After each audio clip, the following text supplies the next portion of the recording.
I grew up on the outer edge of a small town in Ohio, in a weather-worn two-story house that smelled of laundry detergent and fried bacon in the mornings.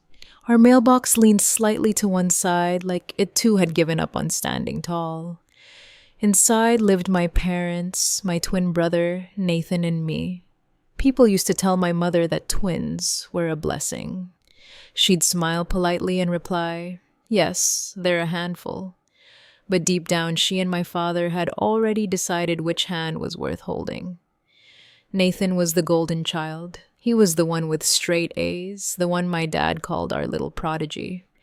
I was the girl who loved to climb trees, dribble a basketball until dusk, and bring home stray kittens. My report cards were good, but never exceptional. My parents spoke about Nathan's science fair ribbons like they were Olympic medals.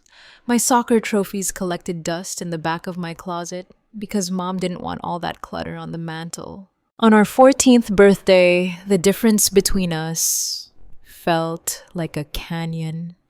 Nathan had a party planned in the living room, balloons, a cake from the nicest bakery in town, every classmate invited.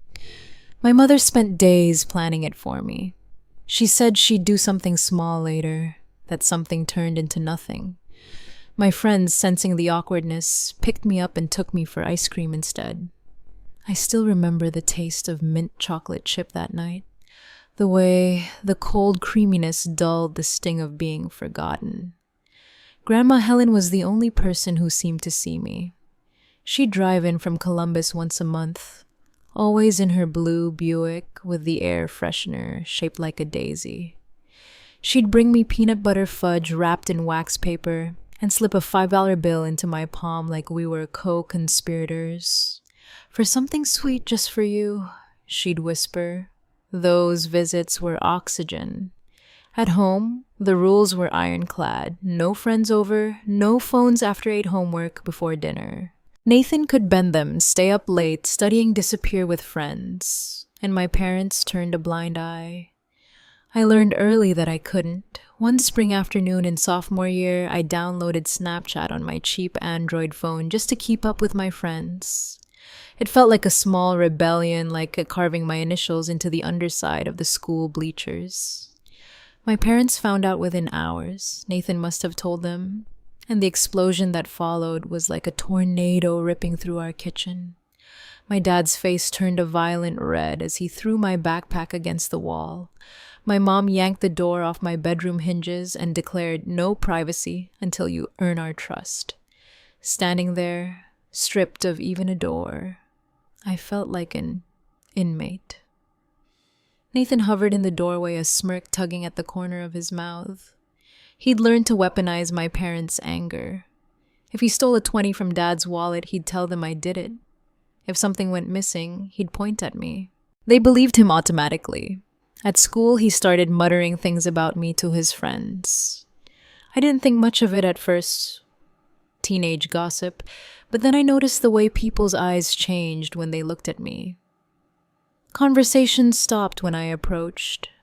Invitations to hangouts evaporated. By autumn, the rumors were bolder. That I was violent, that I hit Nathan at home, that I was jealous of him. He even showed up at school one day with a black eye. I knew he'd done it to himself. His knuckles were scraped. His story didn't add up, but to everyone else, it was proof. Teachers started treating me like a ticking bomb. One morning, my best friend wouldn't meet my eyes in the hallway. When I cornered her after math class, she told me what Nathan had been saying. Her voice trembled with pity and disgust. My stomach dropped as she described lies I would never even think of inventing. That night, I confronted Nathan in the kitchen. The overhead light buzzed faintly, casting him in a harsh glow. "Why are you doing this?" I whispered. He didn't answer at first, just stirred his cereal. Then he looked up and said, "You deserve to rot alone." It was like being punched in the chest. I thought about going to my parents, but I already knew the script. They'd believe him, not me. So I stayed quiet and tried to endure. Each day felt like walking a gauntlet of whispers and sideways glances. I sat alone at lunch. I stopped trying out for sports. My world shrank to my room, doorless though it was, and the few hours at Grandma Helen's when she could sneak me away.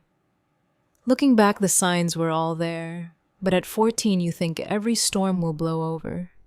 You don't yet realize some storms are moving in to stay. Freshman year had tasted like chlorinated water and cinnamon gum. Pool practices after school, giggling in the girls' locker room, borrowing mascara before homeroom. Sophomore year tasted like pennies. That metallic tang would slide into my mouth every time I caught someone whispering. Every time a teacher's eyes landed on my hands as if they were weapons. I kept count at first. 2 kids whispered outside algebra. 3 exchanged looks when I set my lunch tray down. 5, then 9, then too many. The numbers fattened until they were a swarm that stung whenever I moved. The rumor had 1,000 sharp little versions. In the cafeteria, she threw a hairbrush at him. In the band room, she slammed his locker shut on his hand. In the parking lot, she shoved him down the stairs, but he covered for her, 'cause, family. Nathan didn't fan the flames in public. He didn't have to. He floated down the hall with the martyr's small, stoic smile. If someone asked, he'd touch the purple sickle blooming under his eye and say, "It's nothing." That was the hook. "It's nothing" was always the hook. I tried to be louder than the story. I showed up early and stayed late. I volunteered to clean up science lab. I spoke gently. Even when I wanted to scream, I thought if I could be unassailable, the lie would get bored and move on. Coach Reeves pulled me aside after PE one day. "You okay, kiddo?" he said, knuckles on his hips, sweat darkening the collar of his polo. "I'm fine," I lied. His eyes flitted to the faint crescent of a bruise on my shin from missing a step on the bleachers. He flinched like he'd caught me stealing. "If you need to talk to someone about tripping on the bleachers," I asked, heat climbing my neck. "About anything," he said. And then he let me go because there were 24 other girls waiting to run their mile while someone's playlist chewed through a top 40 hit. By October, the hallways smelled like wet wool and pencil shavings. My best friend from middle school, Kayla, had begun to walk a half step ahead of me, like distance itself could absolve her. We were sliding apart the way photograph corners curl in a damp basement. Slow, inevitable, impossible to stop once it starts. "I don't want to be mean," she said one morning by the trophy case. "But is any of it true?" She couldn't look at me. The glass behind her reflected a warped version of us. 2 girls, same height, same frizz, halo thanks to Ohio humidity, suddenly from different planets. "Kayla," I said, trying to keep my voice steady. "It's my twin brother. The worst thing I've ever done to him is eat his last Pop-Tart." She laughed, a hiccup sound reflexive and guilty. Then she looked at the bruise under Nathan's eye as he and his friends moved past us like a weather front. I could almost see her toggling between the me she used to know and the stories she'd been handed. It was no contest. Stories are flashier. They come with props. That evening, when I pushed open our front door, the smell of sautéed onions slapped me in the face. Mom had the news on low and the burner up high. "Set the table," she said without a hello. "Your brother needs to study. Don't distract him." I set plates. I folded paper towels into triangles because we were out of napkins. The TV droned about a storm pushing across the Midwest. Nathan wandered in with a textbook open and a fresh constellation of faint red marks on his forearm like he'd leaned into a rose bush. Mom made a noise that wasn't quite a gasp, wasn't quite a word. She reached for him with wet hands. "What happened?" she demanded. He gave the barest shrug. "It's nothing." Later, lying in my bed, door-gone room open to the hallway like a storefront display.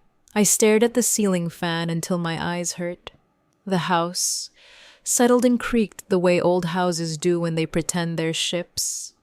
In the stripe of light from the hall nightlight, dust motes rose and sank like glitter in water. Each time the floorboards groaned, I thought it was Nathan coming to stand in the doorway and look at me, the way he'd looked across the kitchen table, as if he'd been ordained to be my judge and jury. 2 days later, the summons came.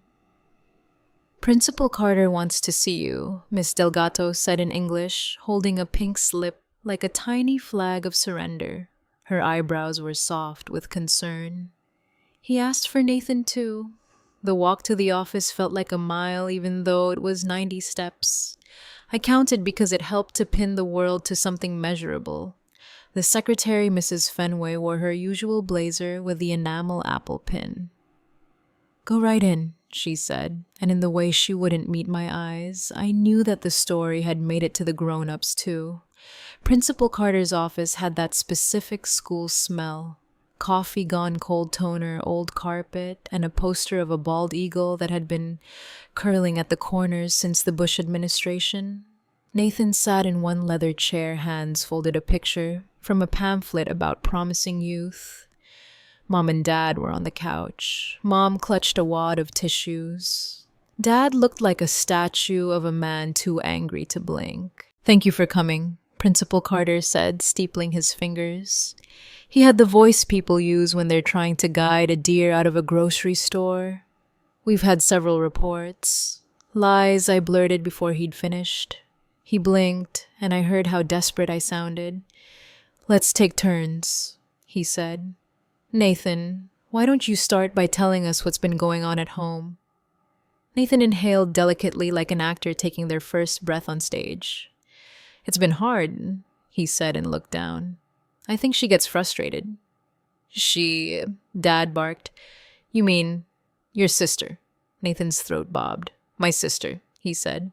"She gets frustrated sometimes about how our parents, he let it hang there artfully and then she takes it out on me." Mom let out a sound like air escaping a balloon. She reached for him. "My poor boy." "Show him," Dad said. The eye. Nathan touched the bruise that had faded to a jaundiced yellow, an artifact, a souvenir. He rolled up his sleeve and presented the arm too, with the rose bush scratches that were not, in fact, rose bush scratches.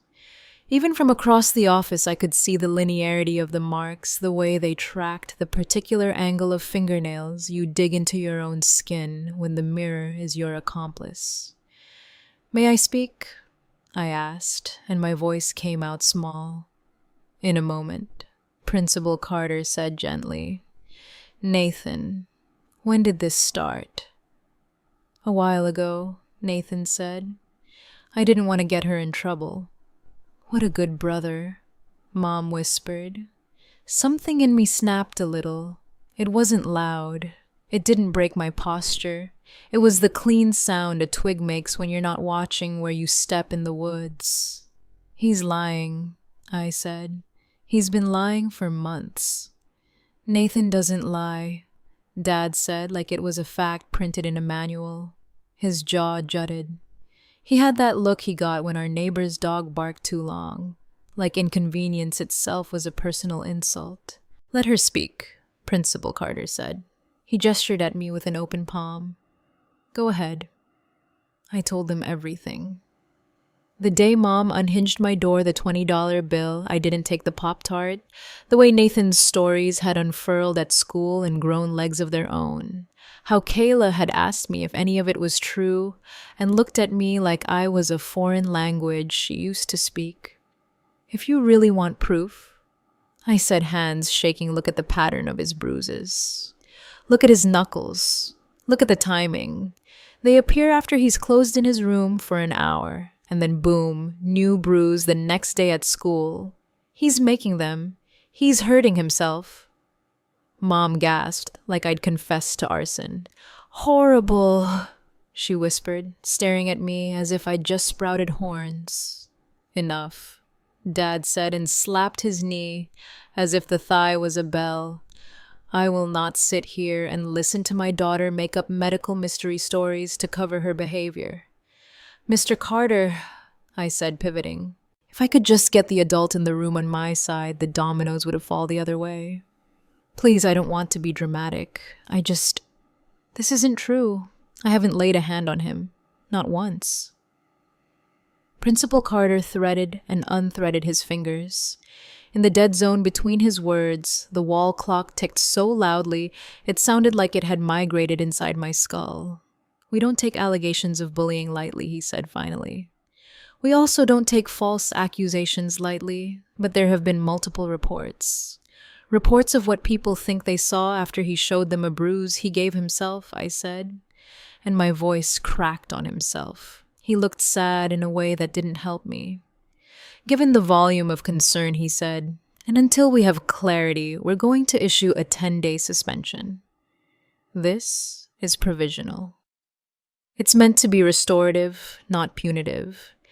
He used words like a padded room. 10 days, Mom repeated, like saying the number made it more real, like it was an angel's name that would keep our house safe.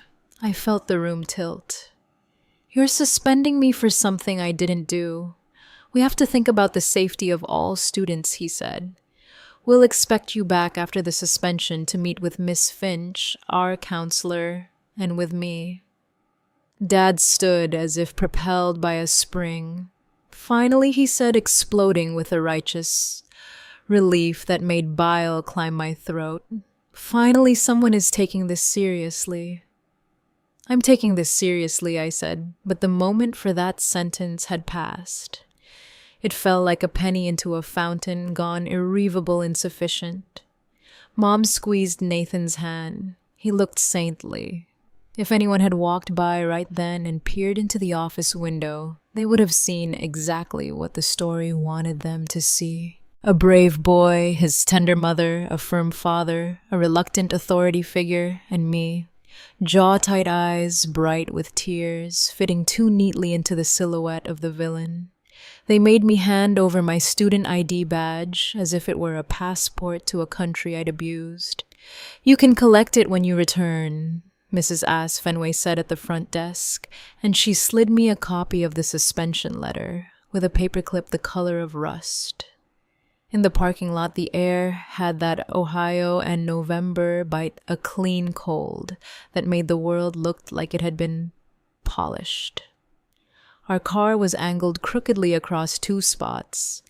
Dad always parked like rules were for other people. We all climbed in. No one buckled right away. The silence had a mass. You've embarrassed this family, Dad said as he cranked the engine. You've embarrassed your brother. You've embarrassed your mother. Embarrassed? I asked.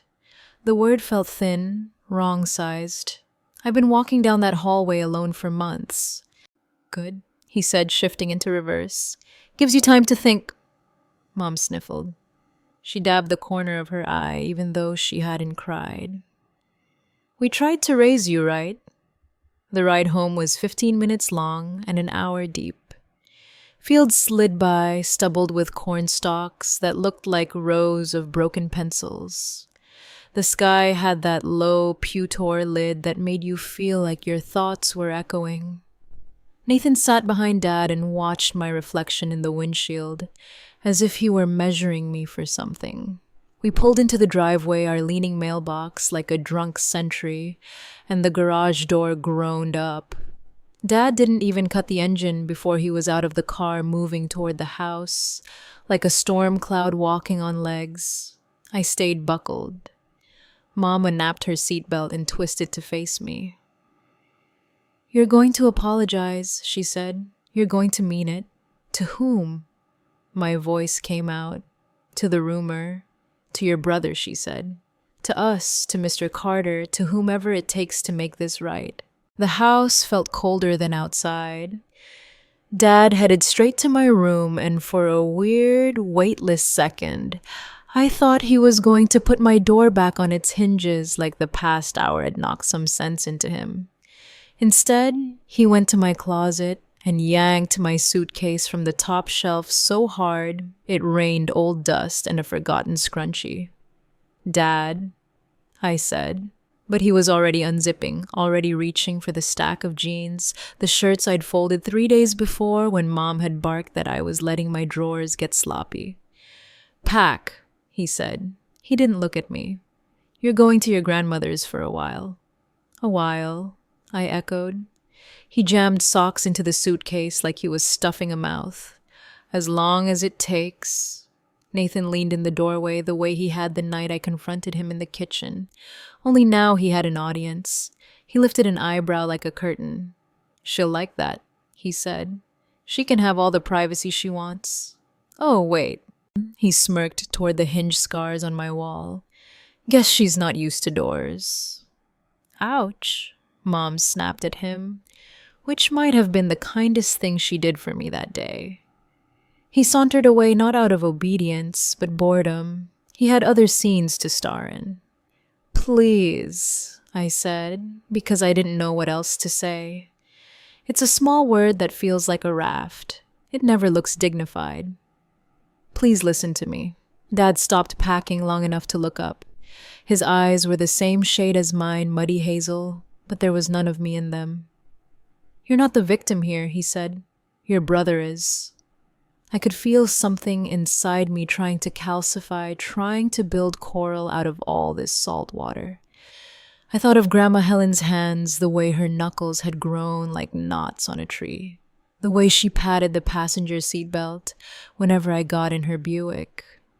For something sweet, just for you, she always said when she slipped me a little cash. It occurred to me that the sweetest thing in the world right now might be a room with a door. Dad zipped the suitcase. The teeth meshed like a zipper on a new skin I hadn't asked to wear. He set it in the foyer with a thump that reverberated up into my ribs. Call your grandmother, he said to Mom. Tell her to come get her. Her, not me. Not his daughter. Her. Mom reached for the phone, then paused and looked at me. For a heartbeat, I saw a crack somewhere back in her, a snapshot of the day she'd dressed us alike in matching overalls and taken a picture on the porch steps. One kid on each thigh, each of us with a fistful of Cheerios. Then the crack sealed itself. She dialed. While we waited, I sat on the bottom stair with my arms wrapped around my middle, like my body was suddenly a package that had to be kept intact. The clock over the fireplace clicked like it had earlier, relentless and smug. Outside, a crow hopped along the fence and said something crude to the cold air. When Grandma Helen's Buick slid into the driveway, I stood so fast my knee cracked. She came up the walk with her purse tucked under her arm like a shield. She was not tall, but she had the presence of something taller. An oak, maybe, or a memory of one. What's this? She asked, without looking at me, eyes on my father.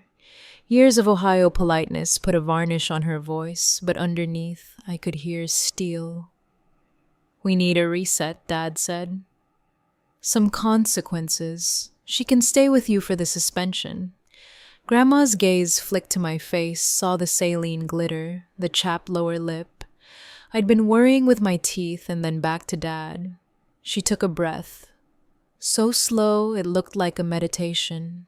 No, she said softly, and then louder. No, what you need is to stop doing harm. Mom's hand fluttered. Mother, don't. Mother me, Grandma said, eyes never leaving Dad's. Get her coat. No one moved. The house seemed to listen. Now, Grandma said, and I watched the improbable happen. My father walked to the closet and took down my coat.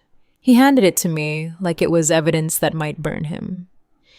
Thank you, I said to Grandma, and my voice broke on the second word.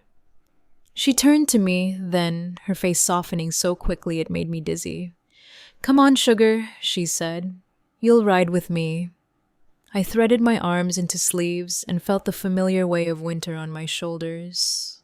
Dad opened his mouth like he was about to append conditions curfew. Attitude, tone, but Grandma lifted one finger and he closed it again, biting down on whatever rule wanted to march out. We stepped into the cold. The air bit my cheeks, and for a second, the bite felt better than anything inside. As I crossed the threshold, Nathan appeared at the top of the stairs like a figure on a balcony at the end of Act 1. He looked down at me and smiled with all his teeth. Grandma didn't look back. She clicked the Buick's key fob, and the car gave its little obedient chirp. "Seatbelt," she said as I slid in. She patted the strap, the ritual as steady as breath. I buckled and the belt snicked across my chest like a promise. She circled the car and got in on her side. For a moment, we just sat there, windows fogging with our breath, the shape of the house wobbly through the glass. "You're not alone," she said. I tried to answer, but the words were too big. They knocked around in my throat, looking for exits. Instead, I nodded, and she nodded back as if I'd said the right thing, as if I'd spoken a language she knew better than English. She put the Buick in reverse. The tires whispered on the driveway. The mailbox leaned and watched us go. At the corner, she paused at the stop sign even though there was no traffic. Snow dusted the edge of the cornfield like someone had sifted powdered sugar over the world. "We'll stop for groceries," she said.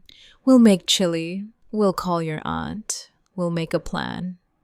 "Okay," I said. And for a single long blink, I could see the plan.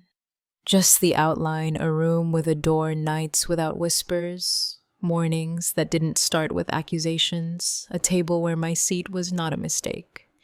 Grandma turned onto County Road 18. As the house fell away in the rearview mirror, my phone buzzed with a text from a number I knew by heart. "Nathan, don't get too comfortable." I stared at the message until the words went double, then tucked the phone face down in my pocket. "Seatbelt," Grandma said again, not because I'd unbuckled, but because this was how she blessed journeys. I pressed my palm to the cool plastic latch like a vow. We drove toward town. The sky, pressed low, traveled, flat by wind. On the radio, a woman with a sultry voice sang about leaving and never looking back. I watched the field stream by and thought, let this be the last time I have to prove I'm not a monster. Let this be the last time a story chooses me without my consent. It wouldn't be, not yet. And the storm hadn't finished with me. But in the Buick's warm cabin chili and plans on the horizon, Grandma's knuckles at 10 and 2, I felt the first small, defiant heat of something I hadn't felt in months. Hope, yes, but also something sharper. Resolve. Grandma's apartment sat above a hardware store on Main Street, a slice of second-floor brick, with windows that faced the courthouse green. The stairs up were narrow and smelled like old pine, and the faint ghost of popcorn from the movie theater 2 doors down. Inside, the place was small enough that if you stood in the hallway and stretched your arms, your fingertips nearly brushed both walls. But it had a door on my room, a real door with a brass knob that clicked when you turned it, and that was better than any square footage. We stopped for groceries on the way over like she'd promised. At Miller's, she steered the cart with her purse still tucked under her arm, the way some people keep a hand on a toddler in a crowd. She asked what I liked in my chili, beans or no beans, ground turkey or beef, and I said anything, because anything that wasn't the past was fine. She bought oyster crackers and a bag of shredded cheddar, and the cheap kind of sour cream I liked that came with a peel-back lid.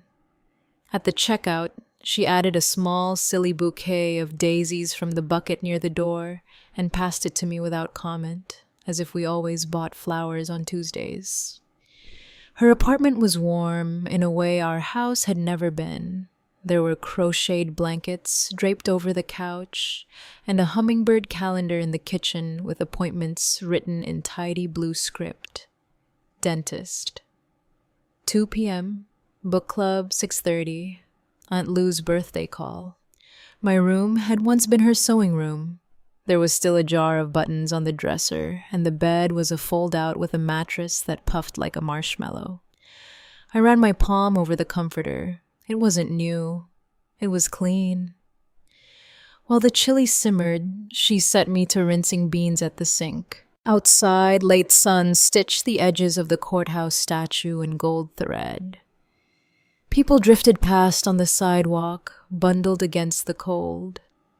Somewhere below us, someone laughed, and a dog set off after the sound as if he could chase it down and bring it back. "You can stay as long as you need," Grandma said, wooden spoon in hand. "There's no clock on your healing." I'd never had anyone use the word healing about me. It made something inside my chest both ache and loosen. "Thank you," I said. I wanted to say more, to offer reasons I'd be good and quiet and small, but she wasn't asking for my defense. She was offering a home. After dinner, she insisted we watch Jeopardy and shout answers at the TV. She knew the state capitals and the hymn lyrics categories cold and smiled when I nailed photosynthesis before the contestants. "See," she said, nudging my shoulder, "brains enough for two." That night, I slept so hard I woke with the taste of sleep itself on my tongue, metallic and sweet like the inside of a mailbox after rain.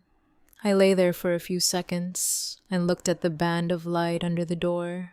A door, I thought, and I closed my eyes and opened them again, just to be sure it was still there. The next morning, Grandma made oatmeal on the stove with a pinch of salt and sliced bananas. "After breakfast, we'll visit the school," she said. "No pressure, just see our options." "Won't Mom and Dad?" I began and stopped. The sentence didn't know where to go. "They will be fine," she said. "And if they're not, they can call me." "You're not walking back into that place unless you feel safe." "Understood." I nodded. The oatmeal smelled like cinnamon. The spoon was a little bent from years of stirring. I thought of the spoons at home nested perfectly, all stamped with the same year from the same department store registry. There was more comfort in this little bent one than in all of those. The guidance counselor at River Street High wore a cardigan the color of a watermelon's rind and had a desk plant she kept turning so it wouldn't lean too hard toward the window. Her name was Miss York. She asked gentle, practical questions about my credits and electives, and whether I preferred English or science, and if I had a favorite book. When I couldn't answer the last one, my throat filling with the sudden stupid panic that maybe I didn't have favorites anymore, she smiled and said, "That just means we get to go exploring." By the time we left, I had a schedule printed on green paper and a student ID badge on a lanyard with the school's Riverhawk logo. Ms. York had given me 3 bathroom passes, a map that made the school look like a friendly spaceship, and the names of 2 girls she thought might be kind. "Look for a tall one with a high ponytail," she said. "That's Jamila. She's a peach." And Laurel sits near the front in English and draws constellations in the margins of her notes. "If you need anything, you come find me." I held the map on my lap in the Buick and traced my finger from the main entrance to the library. The line I drew was crooked. It didn't matter. Crooked still gets you there. The first day at River Street, I wore jeans and my softest sweatshirt with the Ohio State logo because Ohio likes to know you belong. I arrived early and stood in the hallway pretending to study the trophy case so I wouldn't look like a person who didn't know where to stand. The glass held teams from years I hadn't been alive yet. Mullets and scrunch socks, girls with bangs sprayed into architecture. I could see my face doubled on the glass. I wasn't sure which reflection to believe. "New," a voice said. I turned and a girl with a ponytail that could have qualified as a weapon smiled at me. "I'm Jamila," she said. "Miss York told me to watch for you. You're here." She said the last words like a little hooray. "I'm here," I said, surprised at how much those two words steadied me. "Come on," Jamila said. "English is this way." In English, Miss Patel had arranged the desks in a U, so we had to look at each other when we spoke. There were posters on the walls, one with a stack of books shaped like a city skyline, one with a quote from Audre Lorde. When I dare to be powerful, "What's your name?" Miss Patel asked. She said it like she was asking what song I had stuck in my head. I told her, and she said, "Welcome. We're finishing To Kill a Mockingbird bird, but don't panic. You'll add your voice, Laurel." She nodded at a girl near the front, with curls and a pencil tucked above her ear. "Can you share your notes?" Laurel slid a spiral notebook toward me. The margins full of galaxies. Later during silent reading, she whispered, "I draw stars when I don't know how to say what I'm thinking." She smiled at her page. Sometimes constellations can say it better. At lunch, Jamila waved me over to a table near the windows, where the light fell low and made everyone look a little holy. She introduced me to a boy who could solve a Rubik's Cube in under a minute, and a girl who carried hot sauce in her backpack. We traded chip bags and stories. When the bell rang, Jamila said, "Meet you by the doors after last period." We walked the same way. I kept waiting for the rumor to catch me like a burr. It didn't, at least not that day or the next.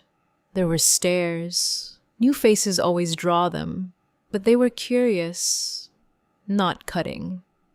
In the library, the librarian stamped due dates with an enthusiasm that made the ink look darker. "Do you like poetry?" she asked, and handed me a slim book by Mary Oliver without waiting for an answer. "Take this home." At night, back in the apartment, Grandma and I found a rhythm. She played old records while she cooked. Patty cleaned Billie Holiday, a gospel quartet whose harmonies folded into each other like bread dough.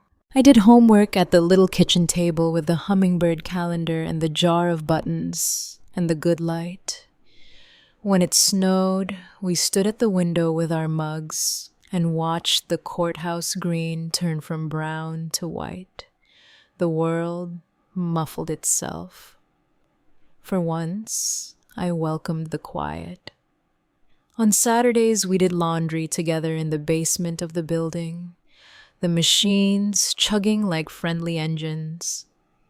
She told me stories about raising my mom, how they'd used cloth diapers. Because money was tight, how my mother had once run away to the tree in the front yard and announced she was never coming down. How she'd always been so careful with her hair. "I don't know where that careful went," Grandma said, sorting socks. "Some people misplace it. On Sundays, if it wasn't too bitter outside, we walked to the little park behind the library and counted dogs." She knew many by name. "That's Benny. He begs. That one is Margot. She pretends not to see you unless you have treats." We never stayed long. The cold worked its way through our coats and nipped at our wrists, where mittens ended and sleeves began. But the walking mattered. You can march sorrow out of your body that way, one stride at a time. Sometimes the past snuck in anyway. I'd be studying and a scent would blot the room, Dad's aftershave, Nathan's shampoo, and my pulse would bang like someone knocking from the inside of my throat. I learned to breathe through it, to look at the door and remind myself it would open only when I wanted it to. If the panic still crested, I'd pad into the living room and find Grandma knitting with the TV on low. "Bad wave," she'd ask, fingers still moving. "Bad wave," I'd say. She'd pat the cushion beside her. "Write it out, sugar." I got a part-time job shelving books at the library after Ms. York mentioned they were hiring. The pay was minimum wage and 2 blissful hours of quiet. I learned the Dewey Decimals by feel the way you learn the height of a curb on your own street. On my second week, a little boy with a hat shaped like a shark asked if I could help him find the dinosaur that eats a car. I led him to T-Rex versus car wash, and he looked at me like I'd conjured a miracle. "You're welcome," I said, and felt the miracle land somewhere inside me. And stay. The apartment had thin walls. On Friday nights, the hardware store owners would drag the displays in and thump the back door. And Saturday mornings, a clatter of pipes, and someone whistling out of tune woke us early. I didn't mind. The noises were honest. They were not whispers. River Street had a winter formal. Jamila told me I could go with a group if I wanted. No pressure. She said the same way Grandma had said it about school. We eat too many breadsticks and take bad pictures in someone's living room and leave early because the DJ is always trash. "I don't have a dress," I said. "You have a body," she said. "We'll work around that." Grandma took me to the church rummage sale on Saturday morning like it was a treasure hunt. The fellowship hall smelled like old Tupperware and lemon cleaner. Tables sagged under the weight of other people's once loved things. Photo frames with smiling strangers. Teacups whose saucers had escaped. Ceramic Christmas villages missing their tiny lampposts. We found a dress in a shade of green. I'd never worn the color of pine needles in old wine bottles. It fit better than anything new could have. "It's $5, the volunteer said, and tucked a pair of rhinestone earrings into the bag just because. When I came out of the bathroom at the apartment, dress on hair curled with Grandma's ancient hot rollers, she put her hand to her mouth. "I knew you were beautiful," she said, "but now it's official." I didn't expect to dance much. Jamila and Laurel and I formed a triangle and swayed and laughed at the light-up centerpieces like they were rare animals on display. A boy from my history class asked me if I wanted punch, and came back with 2 cups, and a joke I don't remember because I was too busy memorizing the normalness of it all. The way the gym smelled like gym and cheap cologne, the squeak of a shoe on the floor, the glitter of Laurel's mascara catching the light when she tilted her head. In the bathroom, a girl I'd seen in Spanish class stood at the mirror, reapplying lipstick. "I like your earrings," she said, and I almost told her the rummage sale story. The volunteer with the soft hands, the way kindness shows up tucked solly in bags. Instead, I said, "Thanks," and let the compliment land without deflecting it into a joke. It felt like standing still in a warm draft. Not every day was a victory. Some mornings, I woke with a dream fog in which the principal's office kept replicating like a funhouse, every door opening to the same room where I was always already guilty. On those days, I moved slower. I told myself that slower is not the same as stopped. I learned to bring little things back with me from the good days and tuck them in my pockets like talismans.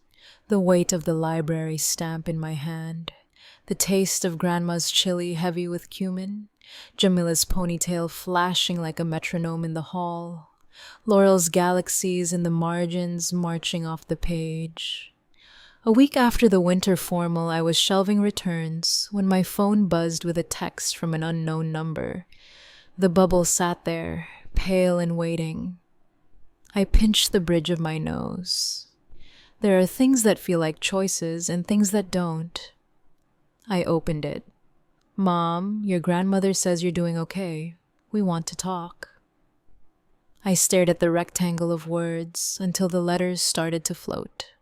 The librarian cleared her throat from the desk, and I realized I'd been standing with a book suspended between the A's and the B's for too long. I slipped it onto the shelf and went out to the stairs, where the stairwell light hummed and the brick held a steady, silent line. I typed and erased, typed and erased. Finally, I wrote, "I'm safe with Grandma. I'll let you know when I'm ready." I didn't hit send. I put the phone back in my pocket and walked the rest of the way to the bottom shelf, knelt, and slid a book into place. The bottom shelves are the most humble and the most satisfying. They are where people rarely look, which makes them perfect. When my shift ended, Grandma was waiting in the Buick hands at 10 and 2, even in the parking lot. There was a paper bag on the back seat with a loaf of bread peeking out. "Chicken noodle tonight," she said. I felt like soup. I told her about the text about how my thumb hovered over send like a helicopter that didn't know where to land. She listened, and when I finished, she nodded. Slow and sure. "Control," she said, turning the word over like a coin. "This is you. Having some." I sent the message after dinner when the soup bowls were stacked in the sink and the apartment smelled like thyme.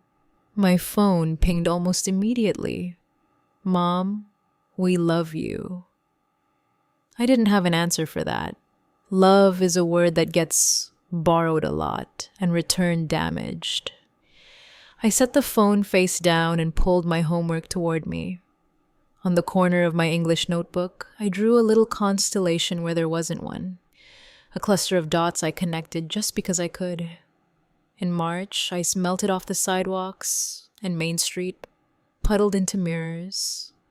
Grandma and I started leaving. The window cracked during the day to let the apartment exhale. I learned where the downtown pigeons spent the night and which shop owners put out bowls of water for dogs. The world made a little more sense because the rules were small and knowable. Once at the grocery store, I turned a corner and nearly collided with Miss Delgado from my old school. She reached for my elbow in that reflex everyone has when there's almost a crash. For a second, we just looked at each other over a stack of canned tomatoes. "Hi," she said finally. She looked tired in the way teachers look in March. "How are you, kiddo?" "Okay," I said and meant it. "I heard things were rough," she said. "I'm sorry." I could have told her everything. I could have laid the bruise pattern logic at her feet like a forensic report. Instead, I said, "I like my new English teacher." She smiled. "Good," she said. "Read everything, even the stuff that bores you." At the checkout, the cashier tucked a piece of candy in Grandma's bag with a wink. "For something sweet just for you," he said to me, and I nearly laughed because the world was saying our line back to us. Spring break came, and with it, a week of no homework and longer afternoons. Grandma taught me how to plant herbs in old coffee cans on the fire escape. Basil mint a stubborn little rosemary that took its time. We had to carry watering cans through the kitchen and pretend not to drip on the linoleum. The first day the mint opened its new leaves, the whole corner of the kitchen smelled green and clean. "Put a sprig in your tea," Grandma said. Healing, I went back to school with dirt still crescented under my nails and the sense that I was becoming someone again. Not the girl I was before. She'd always been squinting into someone else's light, but a person who could root and grow in a narrow space and still be beautiful. Of course, life isn't a neat braid. Some strands stay loose. On the last day of April, Jamila stood in front of my locker with her ponytail down, which meant she was serious. "I have to tell you something," she said. I didn't want to be the person who brings bad news, but I stepped closer. The hallway smelled like pencil shavings and hand soap. "What is it?" "Nathan," she said quietly, and the name landed in my stomach like a stone. "He messaged someone I know from my church youth group. He's been asking about you, about where you live. Asking if you're..." She made a face. "It doesn't matter what he asked. It's gross." The old panic rose fast and familiar. I pressed my palm flat against the cool locker door like it was a wall I could lean on. "Okay," I said. I felt like I was speaking through a snorkel. "Thank you for telling me. We can talk to Miss York," she said, "or Miss Patel, or my mom, or all of them." I swallowed hard. "I'll tell my grandma. We'll figure it out." We did. We called Grandma from the library's landline like spies. She met me after school, and we walked the long way home past the bakery that put out day-old muffins for 50 cents. She listened while I said the words, and when I was done, she paused and then said, "Okay." Then seatbelt out of habit, even though we were walking. I laughed a shaky laugh that turned into a real one. That night, she filled out a form online to ask for a number change for our landline. She showed me how to block numbers I didn't recognize.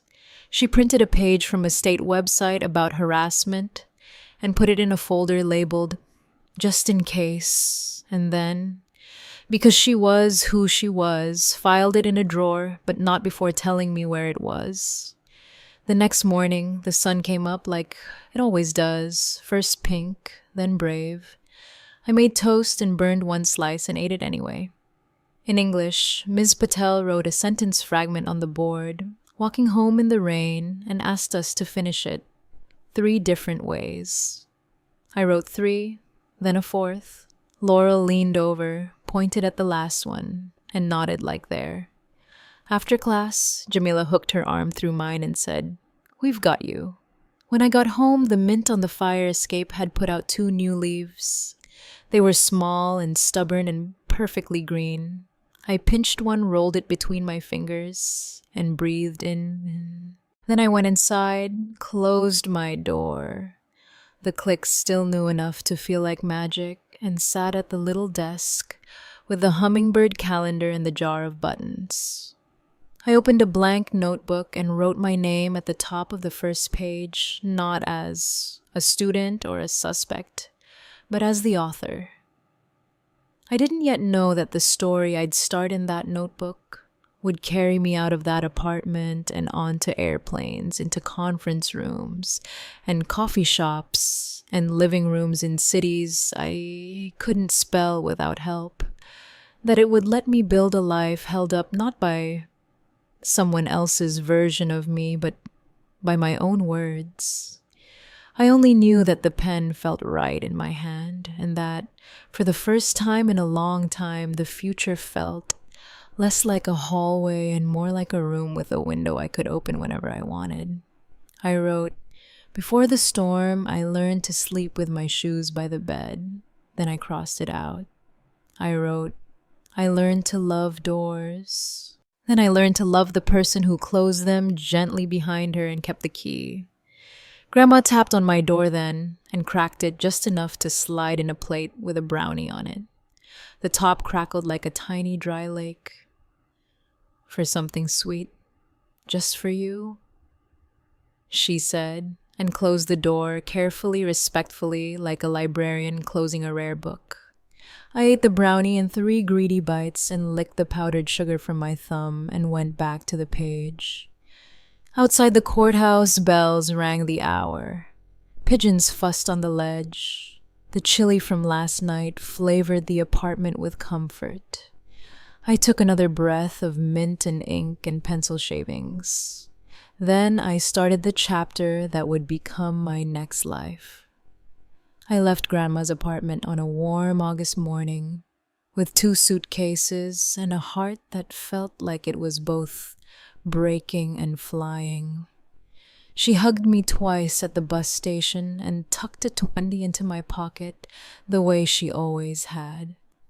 "For something sweet, just for you," she said. The bus hissed, and when I climbed aboard, it smelled like vinyl and diesel and possibility. College was 3 hours south, a mid-sized campus in Kentucky with brick buildings and oak trees older than statehood. My dorm room had beige walls and a view of the practice fields. It also had a door that locked from the inside. I turned the key 3 times that first night, just because I could. No one here knew my name. No one here knew the rumor. In the dining hall, I could sit anywhere. In class, no one eyed my hands. The freedom was dizzying. I joined an intramural soccer team. I ate pizza at midnight. I stayed up in the library until it closed just to breathe the quiet.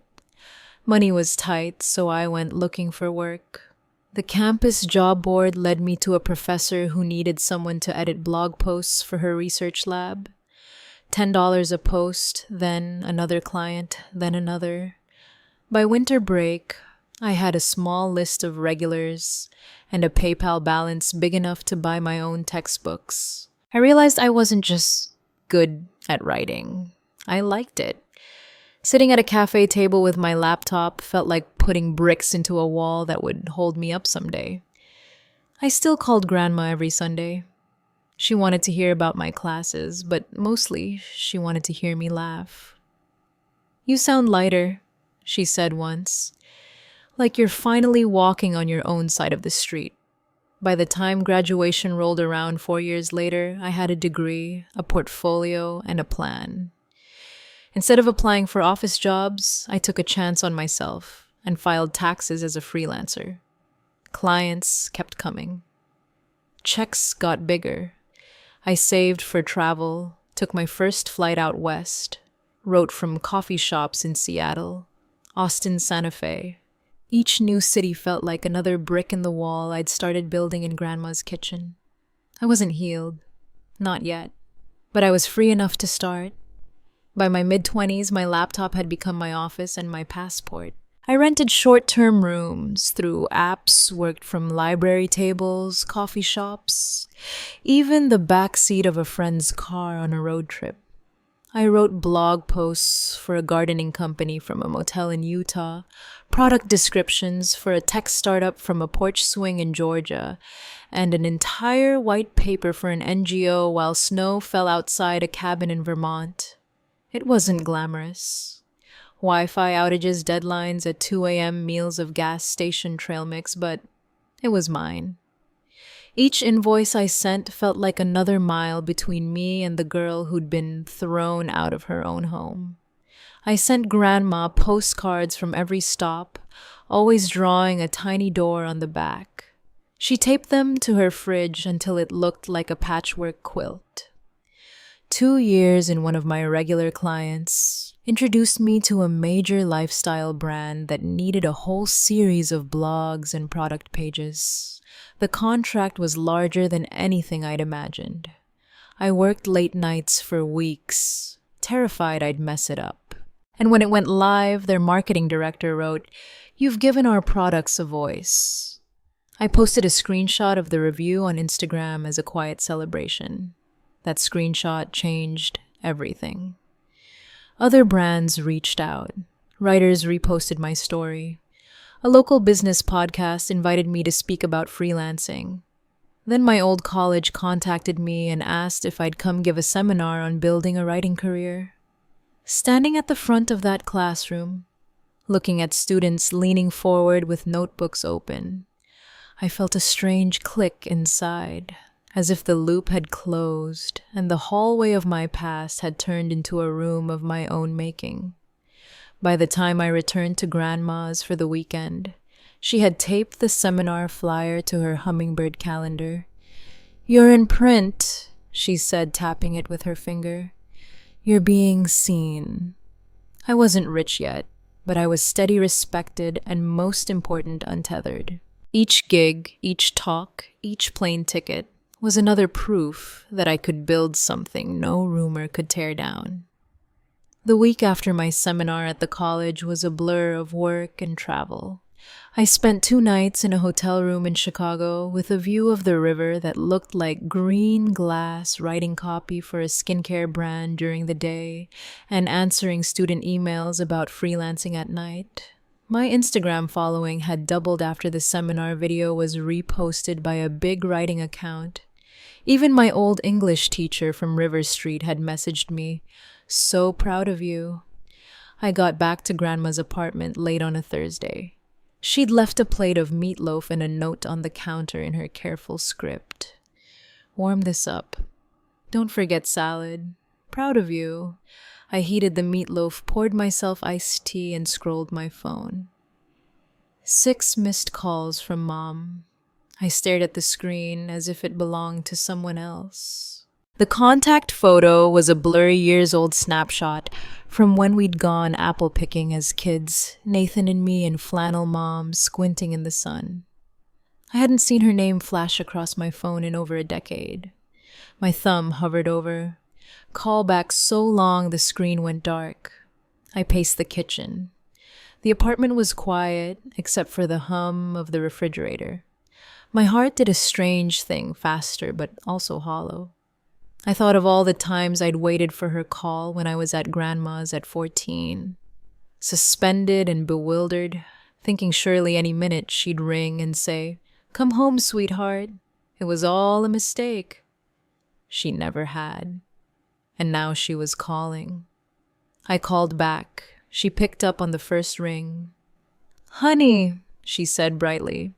And in that one word, I heard every holiday commercial ever made, every forced smile over a family dinner, every time she'd said my name like a chore. "Is everything okay?" I asked. "Oh, yes. Everything's fine." Her voice dipped as if she were about to cry, but didn't. "We saw you on TV." I blinked. "You... what?" "That little interview you did on Channel 9 about writing careers. You look so polished." She laughed high and nervous. "Your father and I watched it together." I heard a chair scrape a man's throat clear. "We're proud of you," Dad said stiffly, like a teacher reading off a card. "You've done well for yourself." I stood by the window, meatloaf forgotten, staring at the streetlights, making halos on the pavement. "Thanks," I said, my voice flat. They asked about my work. I answered in short factual bursts. Clients travel the seminar. It was like small talk at a wedding with someone you don't want to see again. Then Dad asked too casually, "So how much are you earning these days?" "Excuse me?" "Well," he said, chuckling in a way that wasn't funny. "We're family. You don't have to be shy." "I'm not shy," I said. "It's none of your business." There was a pause, then Mom's voice, softer, coaxing. "We're retired now, honey. The house needs renovations. The roof leaks." "We've been trying to save," but she trailed off. Waiting. I didn't answer. "You've been so successful." She tried again. "Your success gives us hope. We thought maybe you could help us out just a little." Dad jumped in firmer. "After all, we're family. You should share some of your good fortune." I walked into the living room, phone to my ear, and stared at the wall of postcards and little doors. My reflection in the dark TV screen looked calm, but my heart was hammering. "You haven't spoken to me in years," I said. "You threw me out. You believed lies about me, and now you're calling because you need money. You're being ungrateful." Mom snapped, the brightness gone from her voice. "We raised you." "No," I said quietly. "Grandma raised me." Silence. I could feel the old dynamic trying to pull me back, the undertow of guilt and obligation. But something in me had calcified into a backbone over these years of building my own life. "If you want my help," I said, "you'll have to meet my condition." Dad's suspicion came through the line. "What condition?"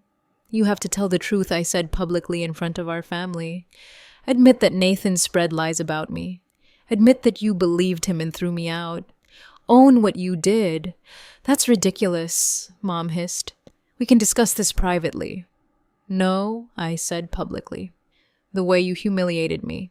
Dad's voice rose. "I am your father. It's your duty to help your family." "I'm not your safety net," I said. "I'm not your scapegoat." "You wanted a reset. This is it." They sputtered. They tried coaxing guilt, indignation. I stayed firm. "If you can't do that," I said finally, "don't call me again." I hung up before they could answer. My hands were shaking. The meatloaf on the counter had gone cold. Grandma came out of her room, tying the belt of her robe. I heard voices, she said softly. "Everything okay?" I looked at her, and suddenly the tightness in my chest cracked. "They called," I whispered. "They want money." She put her arm around my shoulders and steered me to the couch.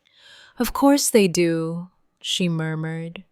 "They've seen you shine." "I gave them an ultimatum," I said.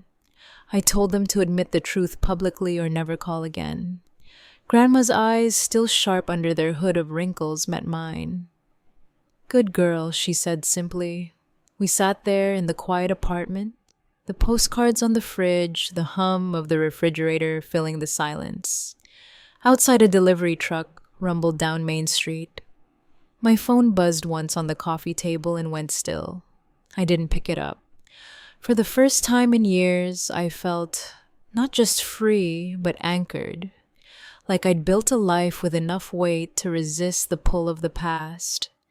The morning after that phone call, my phone was a beehive. Missed calls, texts, voicemails. Mom's voice high and brittle in one message. "Honey, please don't be rash." Dad's voice in another, gruff and wounded. "We deserve better from you." Even Nathan, whose number I hadn't saved but recognized instantly, had sent a smug little paragraph about how Mom and Dad will never do what you're asking. So stop being so selfish. Each time the screen lit up, my stomach tightened.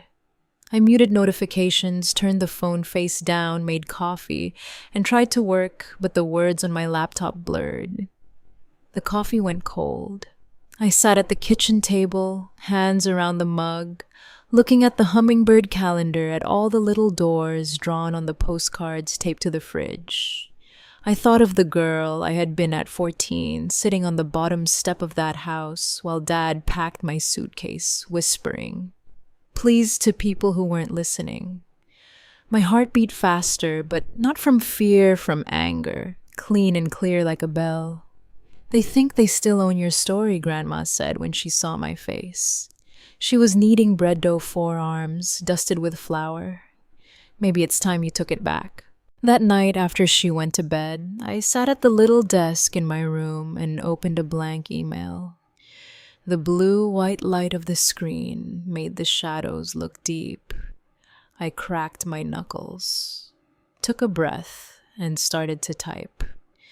I wrote to my parents, but also to every aunt, uncle, and cousin whose address I had, to old family friends who had been at birthday parties, to the people who had shaken their heads and said, "Such a shame."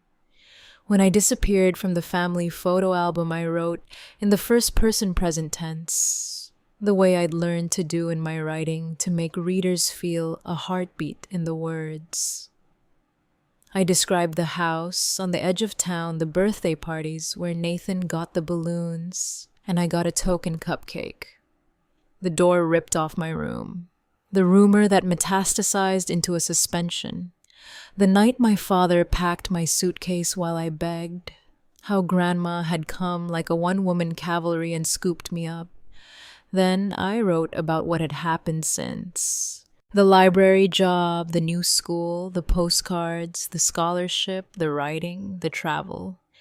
I wrote about my own healing too, because I wanted them to see that survival was not a straight line. And at the end, in a new paragraph, I attached the screenshot Nathan had sent me after my parents' call, the one where he admitted lying. His exact words, "I admit that I did lie about you 15 years ago, but it's been a long time since then, so stop being so selfish."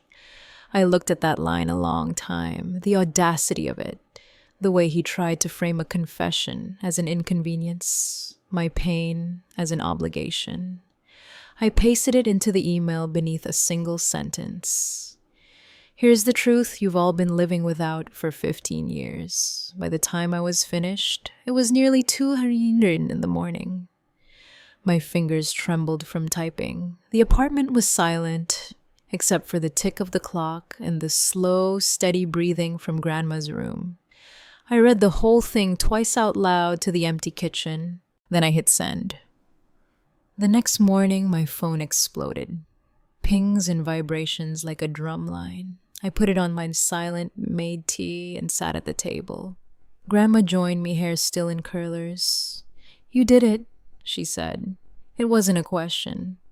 "I did it," I said. We didn't check messages until afternoon. When we finally did, the screen was a cascade of subject lines and previews. I had no idea. I'm so sorry. We should have been there. Cousins I hadn't spoken to in years wrote long, stumbling apologies. An aunt who had always adored Nathan, but kept her distance from me, wrote, "I'm ashamed of myself." A neighbor from our old street sent a short note. "I believe you." And then the other kind of messages from my parents and brother. They shifted quickly from pleading to angry to threatening. Dad accused me of dragging family matters into the street. Mom said I was hurting your father's health. Nathan sent a series of texts full of name-calling and condescension, culminating in a line that made my stomach drop. "You'll regret this." I showed the messages to Grandma. She put on her glasses, read them slowly, and then reached for the phone. "We're going to call a lawyer," she said. The lawyer she found was a small, precise man named Mr. Galves, who had an office above a bakery. He listened without interrupting, asked to see the texts, and nodded. "This is harassment," he said. "We'll send a cease and desist. If they keep contacting you, we'll escalate." 2 days later, a certified letter went out. The next day, silence, no calls, no texts. The quiet felt like standing in a field after a storm. The air still full of ozone, but the sky a clear, improbable blue. I didn't feel triumphant. I felt tired, shaky like a runner crossing a finish line alone. But there was also something else under the exhaustion. Relief. Not the brittle kind that breaks, but the deep, settling kind that lets your shoulders drop. Grandma poured 2 mugs of tea and clinked hers gently against mine. "You told your story," she said. "Now they have to live with it." That evening, as the sun set behind the courthouse, I opened my laptop and logged off every app. I walked to the fire escape where our herbs were lined up in their coffee cans. The mint had gone wild, the rosemary tough and fragrant. I pinched a leaf, rolled it between my fingers, breathed in the green smell. In the street below, a kid rode by on a bike with playing cards in the spokes, so it made a sound like applause. Inside, Grandma was humming as she folded laundry. I closed the window, turned back to my desk, and opened a new document. The cursor blinked, patient. For once, I wasn't writing for a client. I was writing for me. I typed. It took me 15 years to stop being the villain in someone else's story. Now I'm writing my own. I leaned back, closed my eyes, and let the silence sit. It didn't feel like emptiness anymore. It felt like space. 2 years have passed since the night I sent that email. The postcards still cover Grandma's fridge, but there are new ones now. Lisbon, Vancouver, the Grand Canyon. Places I went, not because I was running, but because I wanted to go. My passport has stamps. My savings account has commas.